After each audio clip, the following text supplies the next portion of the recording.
Hello, welcome back to my YouTube channel. പുതിയൊരു വീഡിയോയിലേക്ക് എല്ലാവർക്കും സ്വാഗതം. ഇന്നത്തെ വീഡിയോ എന്താണെന്ന് വെച്ചാൽ, നമ്മൾ ഡെലിവറി ഒക്കെ കഴിഞ്ഞു. ജനുവരി 15-നായിരുന്നു ഡെലിവറി. എല്ലാം റാഹത്തായിട്ട് കഴിഞ്ഞു. പിന്നെ നമ്മൾ ഡെലിവറി കഴിഞ്ഞൊരു 70th ഡേ ഒക്കെ ആയപ്പോഴേക്കും പോസ്റ്റ്നാറ്റൽ കെയറിലോട്ട് പോവാണ്. പാണ്ടിക്കാടുള്ള റഹ്മാൻ വെൽനസ്സിലോട്ടാട്ടോ. അവിടെയാണ് നമ്മൾ ഡെലിവറിക്ക് ശേഷമുള്ള എല്ലാ കെയറിങ്ങും അവിടെയാണ്, പ്രസവരക്ഷ എല്ലാം അവിടെയാണ്. 1 മന്തിലേക്കുള്ള പാക്കേജാണ് നമ്മളവിടെ എടുത്തിട്ടുള്ളത് കേട്ടോ. പിന്നെ അവിടുത്തെ ട്രീറ്റ്മെൻറ്റിനെ കുറിച്ച്, ഫുഡ്, അവിടുത്തെ എല്ലാ ഡീറ്റെയിൽസും കാര്യങ്ങളും ഞാൻ വരും വീഡിയോയിൽ അപ്ഡേറ്റ് ചെയ്യാം. അപ്പോൾ ഇന്നത്തെ നമ്മുടെ വീഡിയോ എന്ന് പറഞ്ഞാൽ സത്യം പറഞ്ഞാൽ വെൽക്കമിങ് വീഡിയോ ആണ്. അവിടെ പോയി അവർ നമ്മളെ വെൽക്കം ചെയ്തു. അതുപോലെ നമ്മളെ ഡോക്ടർ കൺസൾട്ട് ചെയ്തിട്ടുണ്ടായിരുന്നു, നമ്മുടെ ഡെലിവറിയുടെ കാര്യങ്ങളും എല്ലാം സംസാരിക്കാൻ വേണ്ടി. പിന്നെ നമ്മൾ ചുറ്റും അവിടെ കണ്ടു. നല്ല ഭംഗിയുള്ള സ്ഥലമാണ്.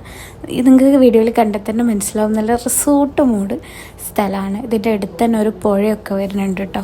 അപ്പോൾ ഇതിൻ്റെ പേര് റഹ്മാൻ വെൽനസ് ആണ്. അക്യുപഞ്ചർ ഇവിടെ ഉണ്ട് കേട്ടോ. അങ്ങനെ നമ്മൾ കുറച്ച് നേരം വെയിറ്റ് ചെയ്തിട്ട് ഡോക്ടറെ കാണാൻ വേണ്ടിയിട്ട് പോയി.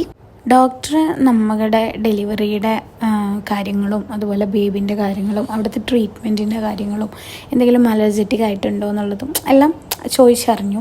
എല്ലാം ഡോക്ടർ അത്യാവശ്യം നല്ല രീതിയിൽ തന്നെ നമ്മൾ കൺസൾട്ട് ചെയ്തിട്ടുണ്ടായിരുന്നു. അതെല്ലാം കഴിഞ്ഞ് നമ്മളെ വെൽക്കം റൂമിലോട്ടാണ് പോയത്. റൂമിൽ അത്യാവശ്യം ഒരു സെറ്റാക്കൊക്കെ വെച്ചിട്ടുണ്ടായിരുന്നു. നല്ലൊരു വെൽക്കമിങ് ആയിരുന്നു. നല്ലൊരു ഫ്രഷ് ഫ്ലവേഴ്സ് വെച്ചിട്ടുള്ള ഒരു ബൊക്കയും കാര്യങ്ങളൊക്കെ തന്നിട്ടായിരുന്നു വെൽക്കമിങ് ഒക്കെ. നല്ല സ്വീകരണമായിരുന്നു കേട്ടോ. നമ്മളെ ഭയങ്കര ഹാപ്പി ആയിരുന്നു. ഏതായാലും അവിടെ ചെന്നു. പിന്നെ ബേബിനെയൊക്കെ ഒരു സ്ഥലത്ത് ഇങ്ങോട്ട് സേഫാക്കി കിടത്തി. പിന്നെ നമ്മൾ റൂമും കാര്യങ്ങളൊക്കെ മൊത്തത്തിലൊന്ന് നിരീക്ഷിച്ച് നമുക്ക് ആ ദിവസത്തിന് ഉച്ചയ്ക്കുള്ള ഫുഡും കാര്യങ്ങളൊക്കെ വന്നിട്ടുണ്ടായിരുന്നു കേട്ടോ. പിന്നെ നമ്മൾ കൊടുന്ന സാധനങ്ങളൊക്കെ ഓരോന്നായിട്ടിങ്ങനെ റൂമിലോട്ട് കയറ്റിക്കൊണ്ടിരിക്കുകയായിരുന്നു. അപ്പോൾ ഇതൊക്കെ തന്നെയാണ് വീഡിയോ ഉള്ളത്. ബാക്കി ട്രീറ്റ്മെൻറ്റ് അതുപോലെ ഫുഡ് ഇവിടുത്തെ ഓരോ ദിവസങ്ങളൊക്കെ ആയിട്ട് ഞാൻ അപ്ഡേറ്റ് ചെയ്യാൻ വീഡിയോയിൽ വരുന്നതായിരിക്കും. അപ്പോൾ വീഡിയോ ഇഷ്ടപ്പെട്ടാൽ ലൈക്ക് ചെയ്യാനും ഷെയർ ചെയ്യാനും സബ്സ്ക്രൈബ് ചെയ്യാനും മറക്കരുത്. അപ്പോൾ ഓക്കെ, ബൈ.